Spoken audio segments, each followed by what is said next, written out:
Hi, everyone. My name is Kyle Marks. I'm Associate Dean for National Scholarships Advisement here at Arizona State, and I am the Director of the Office of National Scholarships Advisement. And joining me today are several of my friends and colleagues. So Dr. Irina Levin, who is one of our faculty mentors, Dr. Lori Stoff are their faculty mentors, and these will be the two folks that you'll be working with most if you start your application for the Global Explorers Grant.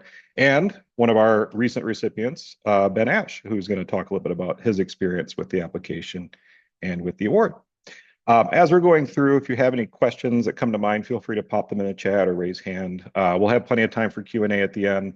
But if I know I'm going to cover it, I'll just keep moving. But if you're not familiar with our office in terms of what we do, we're actually the Lorraine W. Frank Office of National Scholarships Advisement, but LaFonz is a bit of a mouthful to say. We promote major awards. And the interesting thing about the context of the Global Explorers Grant is all of the awards that we promote, except this one, are from outside funding agencies or from outside sources.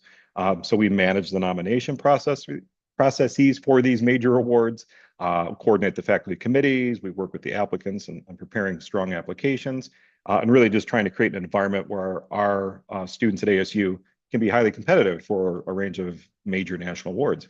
But like I said, this one is an exception to that because it is exclusively for Barrett students. And so we manage this award, and the history of it's kind of interesting. Well, I think it's interesting. I don't know that everyone would, but it originally was an external award. It was part of a program called the Circumnavigators Club Grant, and it actually was an award sponsored by the Circumnavigators Club. It's a real thing. It's exactly like you would imagine, a bunch of old men over stuffed leather chairs, globes, in a stuffy smoking room somewhere in New York, right? And there was a chapter here in Arizona, and they sponsored a travel scholarship called the Circumnavigators Club Scholarship every year. We worked in collaboration with them to identify candidates, and then over time, their members reduced in number, shall we say. And Barrett found it valuable and decided that we wanted to maintain funding for this. And so Dean Jacobs at that time was able to secure funding, and we had some donors from our donor pool who thought it was valuable. Now we maintain this award on our own because it's been such a wonderful experience for our students. And so in its current form, the Barrett Global Explorers Grant, or the GEG, or some people say BGEG, and I think that sounds more fun, provides grants of $5,000 to support summer research experiences. There's only Barrett students applying for this, right? And so we are not competing on a national level. We're not even competing against all of ASU. And in reality, you're not even competing against all of Barrett because the award's really only open to people who will be defending their thesis next year. So the majority of whom would be juniors. If you're defending your thesis early, that's fine, so long as you are defending in the next academic year. The topics need to have a global focus, hence the Global Explorers Grant, and this is part of our larger global initiatives efforts at Barrett. With that funding, you will travel to at least 2 countries. You can travel to more. You can travel as many as you like, but it must be at least 2. Your itinerary needs to be approved by the Barrett Travel Advisory Committee. You'll also need to register with our travel and risk assessment people. So that does put some parameters on where you can go in terms of places that don't have a travel warning. The travel terms generally need to be between the end of the spring term and the start of the fall term. It is a very flexible award, and for very good reason. We've bent the rules where we're able to do that, and not when we're not able to. So we did have somebody who was studying abroad, for instance, and wanted to travel from where she was abroad, but during her spring break, which was before the end of the spring term, our committee approved it. It was fine. But we do want at least 60 days of lead time on your itinerary because there's a number of steps we have to go through, including insurance and working with study abroad and all these sorts of things. We are at the front end of this timeline. So, by the end of the term, you'll need to meet with Dr. Levin or Dr. Stoff and submit your prospectus. And your entry point into that meeting is submitting a prospectus, which we'll talk about in depth here.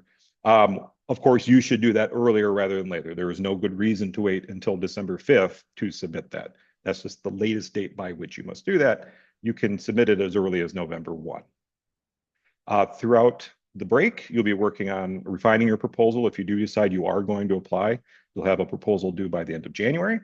And then we'll let you know if you've been selected as a finalist by February 7. And then towards the end of February, you'll submit a final proposal. We'll talk a bit more about that. We were just talking before you all hopped on. I went ahead and said October 24, but in reality, the Barrett application portal does not open until November 1. So you will need to schedule an intake meeting with Dr. Levin or Dr. Stoff. You'll need to submit a prospectus. In theory, you're supposed to submit a prospectus before that meeting, but if you do have questions, I'm sure we'd be happy to answer that. It's rolling acceptance. So you don't, again, do not need to wait until December 6th. You can submit as soon as you're ready, earlier the better. So in terms of what you'll need to be doing, and we'll talk through, and Dr. Stoff and Dr. Levin will talk a little bit through what's involved in the prospectus here in a moment, but really at this point, thinking laterally, really thinking big ideas about what your topics are. If you have begun your thesis prospectus process or daydreaming about what your thesis topic will be, you're already ahead of the game. If you're not there yet, this process is a great way to jumpstart that process. Identifying your faculty mentor. Hopefully you've got a PI that you're working with already, or you've got somebody in mind to be your thesis advisor. Your thesis advisor and your faculty mentor for this do not need to be the same person, but in practice, they almost always are. Meet with them, start talking about ideas, get some help with them on the prospectus. And then once you've submitted that, you can satisfy that intake meeting by December 6th, not 1, no, 6. So there are a number of questions in the prospectus, and we'll walk through them. All of these questions are also available on the application guide, which is on our website, and we'll talk about that in a moment as well. But Dr. Stoff or Dr. Levin, you want to start talking us through, the logic behind these questions that we're asking and what our expectations are? And let me just put out there, I think we have like a 200-word limit for all of these responses. We're not looking for a novel at any point here. Yeah, sure. So, hi, everybody. First, I think we also want to make it clear that your prospectus for the BGEG grant is not the same as your thesis prospectus. So don't think you can just use that and submit that. This is something where we are asking very specific questions that, yes, have to do with why is your topic of research important? What is the core issue? Where does your research fit in terms of existing scholarship? Where are you going to look to add to or fill in holes of existing knowledge? Why does it matter? That all important so what issue, really, really important, and the central question that your project seeks to answer. So you might see some similarities between your thesis prospectus and this, but please note that you do have to do a separate one for this application process. Mm-hmm. We're also, of course, wanting to know what kinds of methods you're going to be using, what kinds of academic disciplines you're drawing on. And just like with your thesis, you don't have to be an expert in these things. We're not looking to, quiz you or anything. That's not the point of this prospectus. In fact, this is an exploratory stage for you. Mm-hmm. So you should be looking at different things that are already out there. What things already exist that you can draw upon, and maybe you're going to learn some new things. But we do want you to think about, how you would acquire the answers to the question, right? So that's where your methods come in. Really importantly, though, is, and again, this is what differentiates this prospectus tremendously from your thesis prospectus, is to justify why you need to travel somewhere else, specifically to 2 other places, in order to complete this project. And the project itself is really, it could be something that is going to complete your thesis, or it could be just a portion of it. So again, we're not interested in policing your thesis process. That isn't the point of this at all. What we're interested in is you getting the support that you need to go do research in these places that you are going to justify as necessary So you really want to be thinking about why, right? Why do you need to go to the particular places? In the initial phases, you may not have very specific locations, but as you're going through the process of trying to determine those, you're asking yourself the questions of, why, what would I gain from being in these places? Who could I affiliate with? And let me stress that that is vitally important because you cannot do this alone, and we do not want you to do this alone. So who is available at institutions of higher learning or nonprofit organizations or other kinds of entities that would be able to help you through the process while you are abroad?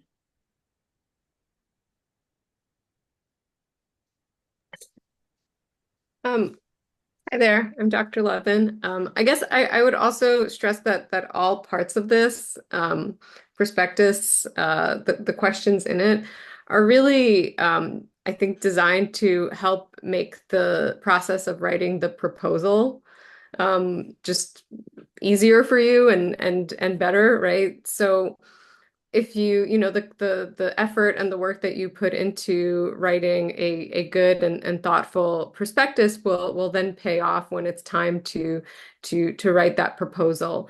And I think also as Dr. Mox mentioned, the BGEG, I'm gonna do that one, is our our only kind of in-house funding opportunity, but we know that a lot of you who are applying for this will also want to apply for these really competitive national opportunities. And all of these pieces that go into the perspective are also then prospectus are then also pieces that you're going to have to figure out how to address for these national opportunities. So in talking about your qualifications, again, we don't expect you to be, experts in your field yet, although maybe if you are, you want to think about how to get that across. And your ability to anticipate, obstacles, whether they're, practical obstacles, whether they're in terms of the kind of information and skills that you need to have to do the research that you're proposing. And then also thinking about it, beyond the honors thesis, right? Like, or is this, the start of a further kind of research or creative journey that you're looking to go on. Mhm. Yeah, to amplify the questions that we've selected for the prospectus are done with the intention that this is sketching out your rough draft for your proposal, right? If you put some effort into the prospectus, you'll have a starting point. The other thing I really want to emphasize as well is the location, why you must travel to these locations. You're going to hear from us at some point, well, couldn't you just do that via email? Or couldn't you just look that up online? Right? So as you're thinking about what data or information you're trying to gather, ask yourself, why do I need to be in person to do this? And to some degree, you don't know that, right? It can be spontaneous, especially as we hear Ben talk about his project. A lot of what you learn and a lot of the information you gather, you weren't anticipating. So you can't just say that.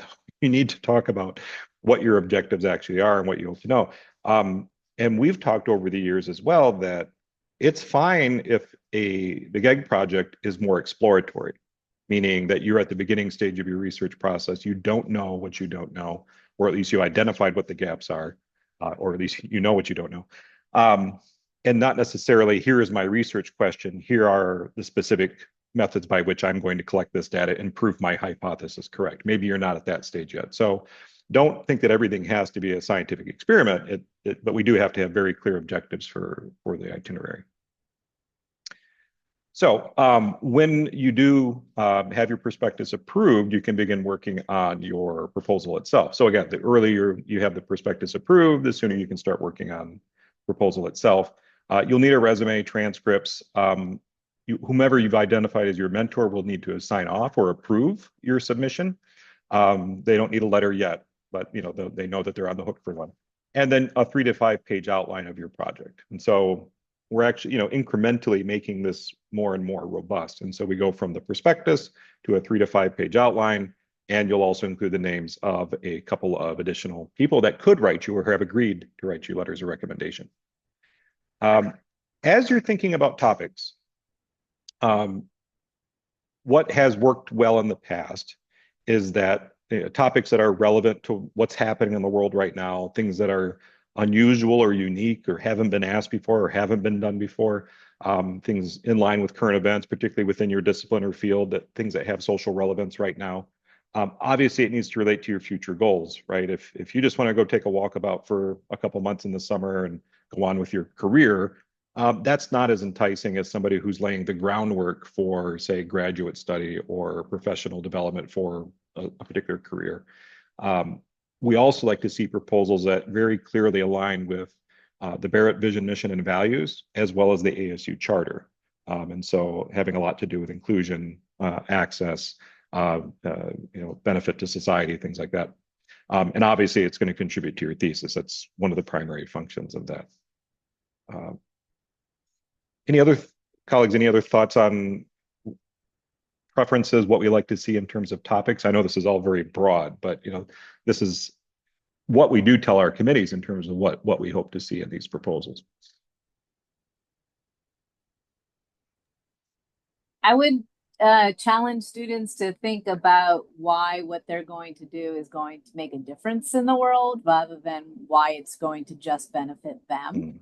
Right, we are really interested in contributing to the ASU charter and the Barrett mission, and we are definitely here to make our communities broadly conceived. We think of the world as our community, better places to live. And so when you're thinking about your project justification, that's a good question to hold in the back of your mind. Mm-hmm.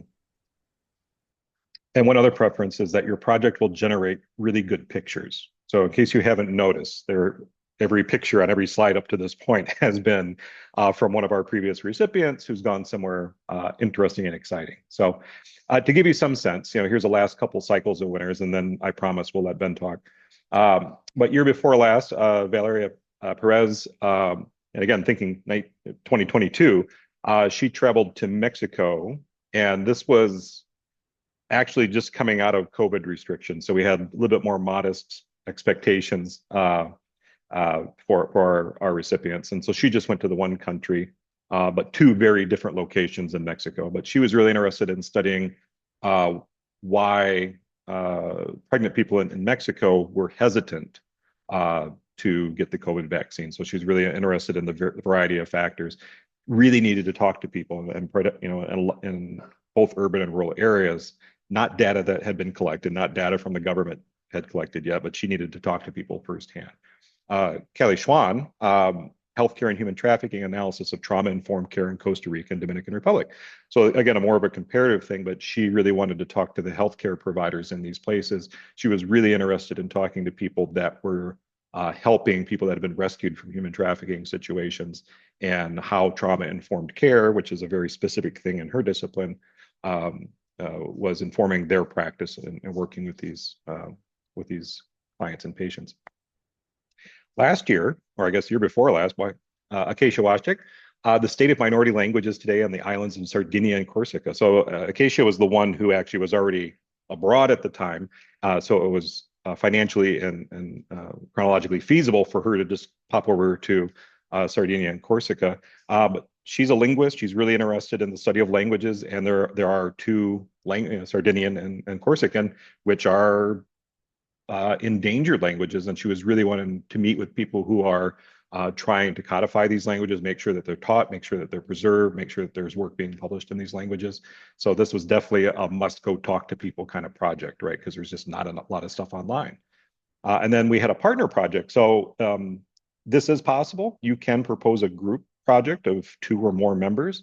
The amount of money we'll give you does not increase. So just keep in mind that you're cutting that pizza smaller and smaller slices.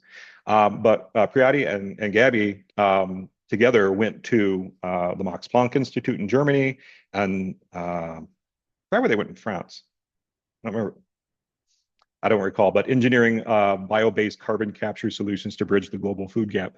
So they're actually looking at bio engineering solutions basically finding ways to genetically engineer microorganisms that could help absorb carbon.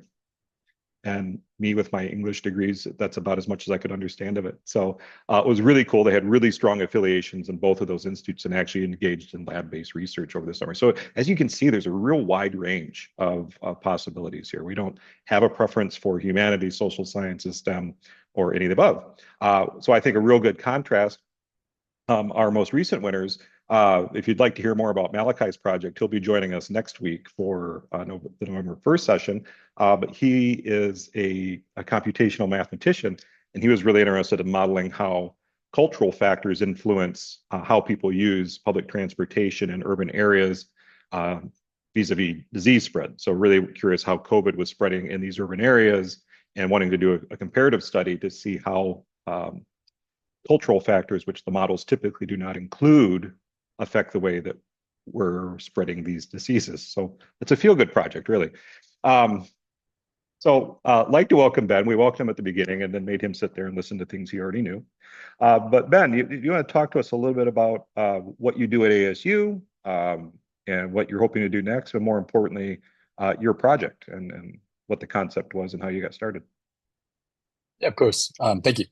Let's see. Well, now obviously I'm a fourth year, but I study political science and history and the French, and that will be relevant. Um, but let's see here. First of all, I was another person that did a study abroad and went to the grant right afterwards. I was in the Netherlands from February to June, or the beginning of June. And yes, and the grant was like studying abroad was already, I highly recommend. It was an amazing part of my life. My best time at ASU, and then the grant was just an incredible experience. And I'm very, very grateful for the opportunity to do so. But what am I doing after college? Figuring that out now. I do want to work in politics. I think I'm moving to DC come summer or something like that. But I'm looking into opportunities there. But anyway, my project was and was very, very useful in terms of figuring out what my thesis is about, because it has the sophistication of my thesis. I've had a lot more time to think about it, right? This, like Dr. Marks has said, the time in which, just a year to write a thesis is good, but it's also, you're trying to put something out that's sophisticated and well researched and well put together. To do this, to start now in October, to basically start thinking about it, lays so much more groundwork, and I feel like you can get to a level of understanding and sophistication that otherwise I don't think a lot of other students might get to because of this opportunity. And so let's hear. Yeah, these are two. So what I did was talking to British and French youths about a few different things, but whether they felt patriotic, whether they felt that their country was headed in the right direction, whether they would own more than their parents, and all together about faith in their futures, and particularly how that worked with how Britain and France were the last imperial hegemons of the world, and now America, right? How does that teach American youth how to cope with what we're now experiencing, which many people, especially in young generations, believe is decline. And so, yeah, it was awesome. I talked to so many people, and I consider myself such an extroverted person, and it was like paralyzing at the very beginning to talk to random like British people, like I don't know. And then because I would speak in French to the French people, and it regenerated that anxiety to go speak with French people. But these are two images. Yeah, that was me filming a interview with she was Irish but living in Paris, and then the other one was perhaps the most exciting day of 2024 for me. I happened to be, and this is very a stroke of luck, but I happened to be in the UK for their elections, the UK general election that happened July 4th. And I also happened to be in France for the second round of voting that happened, which widely was expected for the RN, which is the far right, in France to win, but they didn't. I was there in Paris that day, and I was literally in the middle of explaining what was going on. And then we saw exit polls start to trickle out and say, no, the left had won, which was like no one had expected that. So we found this protest because the State Department told us not to go there. And so we went there anyway, which, I shouldn't be admitting on Zoom. Anyway, but I was there before me and my videographer, who I used money to get him out as well, because I need, it was kind of a two-person project.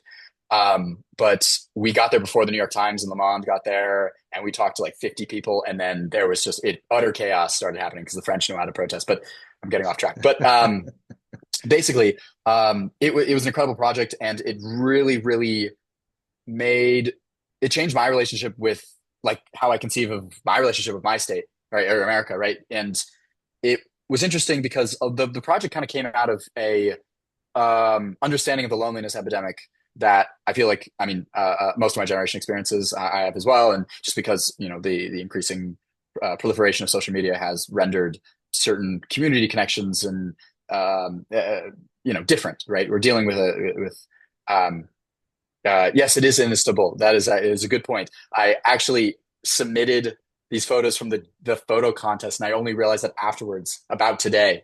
That is in the Hagia Sophia, so that isn't from this grant. That's from my study abroad. It's still pretty cool, but anyway, um, the one on the right is me talking to people in Kensington. But what was I saying? What was I saying? Oh yeah, but um, it was interesting also as an interviewer to be because I was talking to people about the loneliness epidemic. I was talking to people about patriotism as an objective person, but also someone who is part of Gen Z and also experiences these things. So it was a cool introspective process the whole time. And I know I talked to Malachi as well, and it's the same thing, right? To do this is to really um, make enrich your understanding of the field you work in, but also really really introspective journey, right? Like to go abroad and to often be by yourself, or at least very independent. And if you feel like it's very very very good experience. Um, yeah, that's also in Prague. So there's a whole anyway.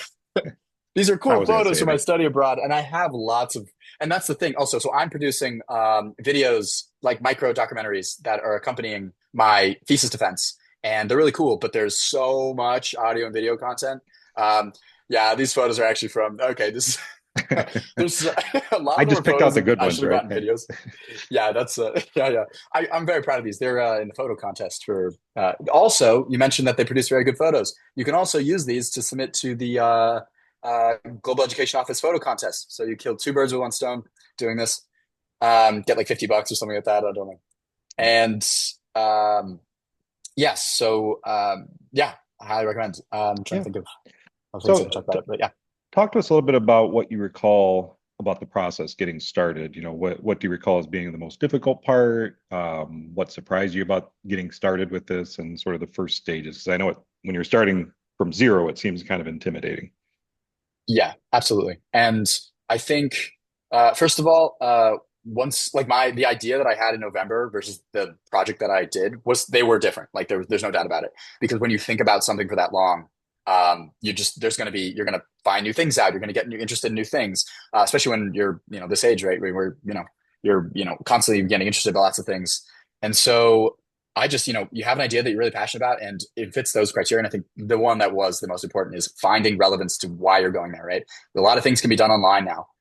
And so make sure that that's not, you have to have a solid argument or, that's just, I think that is that is the most key or, Hmm. to this. And so once you have an idea that you really think is grounded in that, run with it and yeah, talk to people about it.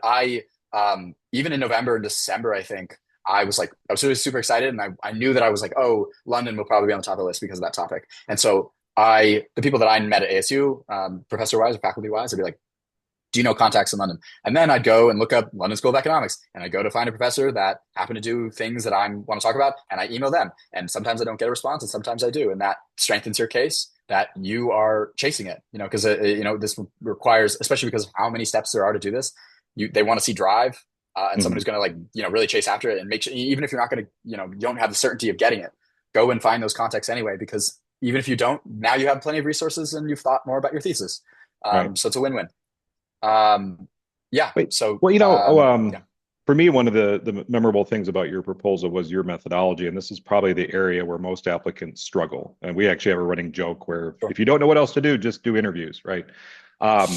But there are different types of interviews. There's a lot of different methodologies for doing interviews. But talk a little bit about, what your methodology was for doing these interviews and what the logic and sort of approach to it was. Yeah. Well, I mean, methodology was it's a form of oral history, right? Interviews can be a form of oral history in which you're talking to people. There's things you have to learn as being an interviewer. There's specific methodologies of I can go find. I have found long list of literature that I found for that I gathered for oral history conduction, for interview conduction, and how an interviewer can stay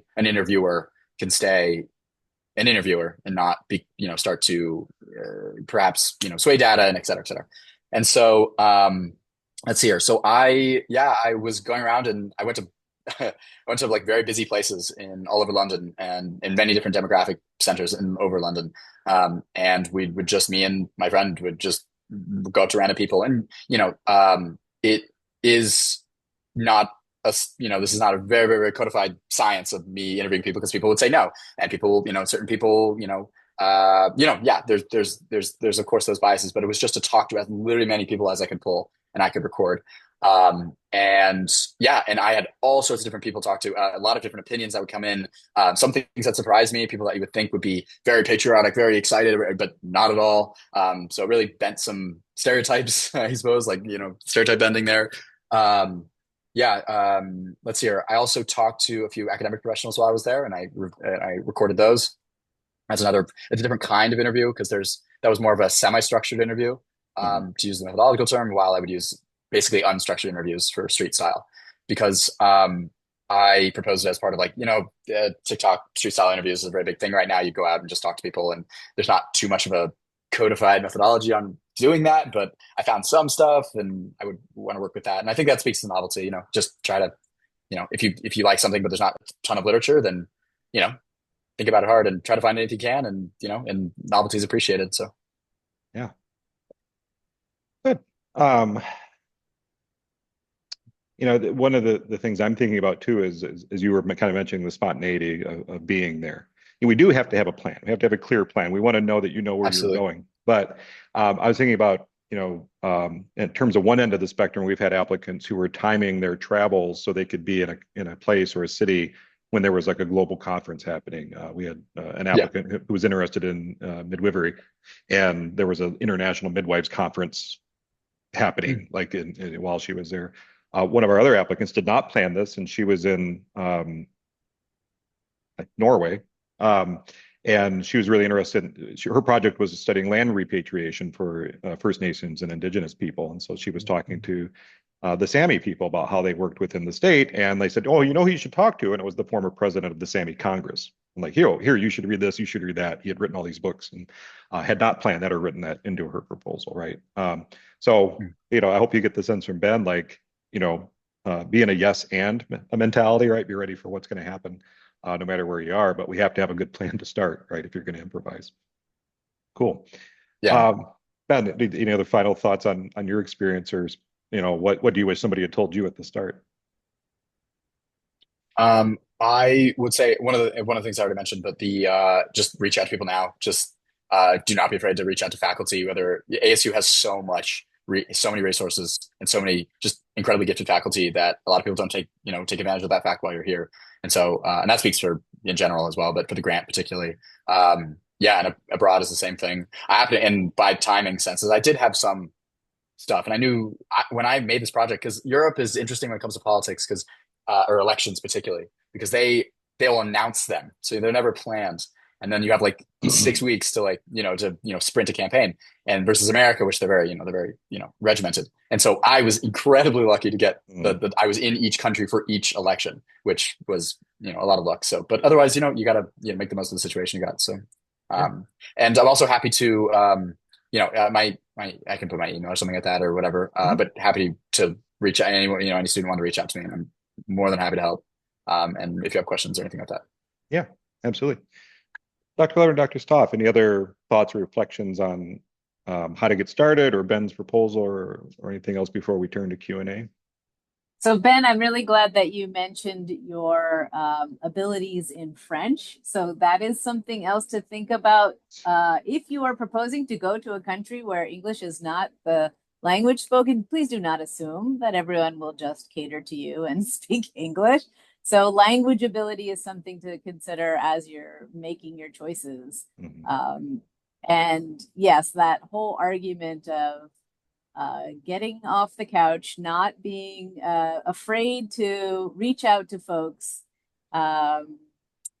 Cold emailing and cold calling is totally okay. I think a lot of students really have a misconception that somehow you're putting faculty out by reaching out to them.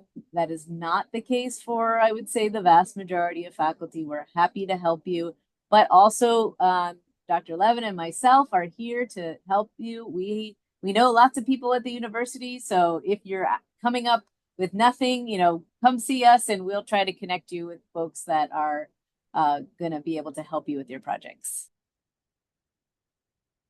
Yeah, just to, amplify that, the worst that could happen is that someone doesn't reply to your email. And as Ben said, that absolutely does happen. But then, they're just one name on your list. I think, his point is also well taken that, the grant, right? We have, I guess, two of these that we award. But if you find, you might find another way to do your research, and then you have those contacts. So it's a really good exercise for you. And I think he made this also a really, really great point that, you're thinking about your thesis and putting the infrastructure in place to do it much earlier than people do normally. And however it turns out for this grant, that does mean that you're going to have a pretty amazing thesis. And then again, just what Dr. Stoff said, right? Like if you're not, if you want help brainstorming, that intake appointment with us is a place where you can do that too. We love helping people, just at the beginning stages of their research. It's really exciting for us as well. So yeah. Yeah, it's the fun part.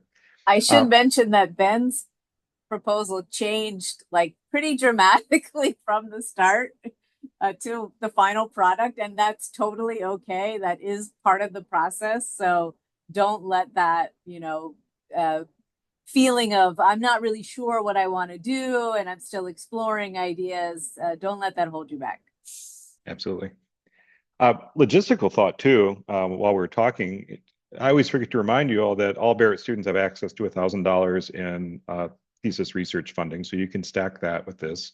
And there are numerous other scholarships and grants that you can apply to through Barrett as well, including BidStrip or I think some money through Barrett Fellows. And then there's centers and other places that have student research funding as well. So Center for the Study of Religion and Conflict has research funding available, and maybe your own department does as well. You'd be surprised at how willing your deans and directors are to give money to students who are doing cool things. And so you can actually think about, if you want to go really big, you can think about BGEG as the seed money for this, right? We've had applicants that have been able to stack things that way as well. So, and also that money begets more money in a sense. Yes. Fortunately or unfortunately, but improves viability. You tell your department, right, that you have a BGEG and that you just need, another couple of $100 or $1,000 to be able to fully fund the project you want to do, they are more likely to say yes. Absolutely. So you can download the full detailed application instructions from the Apply tab on our website. So onsa.asu.edu, just look for the Apply tab.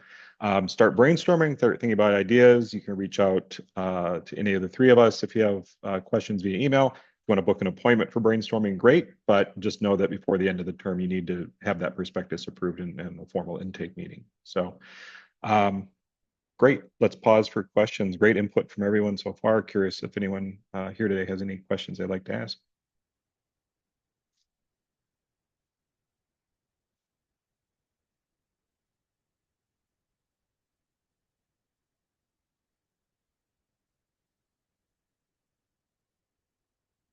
So you can't read the room. I don't know if people are thinking or if they're overwhelmed or if sitting there in dazed amazement. Well, first off, you all should be congratulated for even taking this first step forward, because I'm continually surprised that more Barrett students don't jump out of their seats for this. And then I start to realize it is a fairly large undertaking, right? and not just the process of applying for it, but also going out in the world on your own to do this, and which is why, it's called the Explorers Grant. Really, it is intended to support and encourage that kind of behavior, which we think of as foundational to the work that we do at Barrett. So, well, unless we have any questions, unless anyone thought of anything they'd like to ask, Ben was nice enough to share his email. If you'd like to talk to Malachi about his project, I know he'd be happy to talk to you as well. Feel free to reach out to us with anything. But if no questions remain, I'll cede back 16 minutes of your time. Great. Siobhan asks via direct message, so hopefully, could part of the thesis project countries include the United States in addition to the other two countries? Great question. Yes, you can include the US in the larger scheme of it, but not the funding part of it, right? So we wouldn't pay for anything domestic travel. We did do that during COVID, but for very COVID-y reasons. But now at this point, yeah, so in Malachi's case, he had already done the research on Phoenix, but the BGEG funding was really for the international part of it. So we don't fund domestic travel. And Alan asked, the recording will be available on our YouTube page. Yeah, may get it up the next day or two, or maybe after November 1st, but we'll certainly send a follow-up email to everyone who RSVP'd for this for sure. Certain.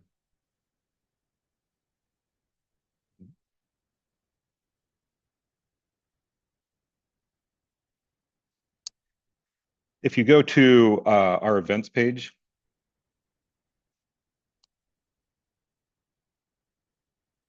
you'll see that there's a, oops, I just answered Siobhan. There's a button there that actually says recorded events, and you can access the whole channel right from our events page. Yep. ASU is a little picky about us embedding stuff, so. Well, great. So you all have a wonderful evening. Looking forward to hearing your ideas. It really is the best part is hearing the ideas and then kind of shepherding them into reality. Ben, thank you for sharing your time and pictures of all of your travels, including. And can't wait to hear more about your project. What, do you have your defense scheduled yet? No, but it's going to be next semester. I think it's sometime I think it's going to be March, but it's taken on. It's really cool because it actually has the grant was super helpful for determining what I'm doing, which is different now, and it's cool because it's very American specific. But it's cool that it's aided by great other stuff. But wonderful. Yeah. Well, thank you all very much, and talk to you all soon. Thanks.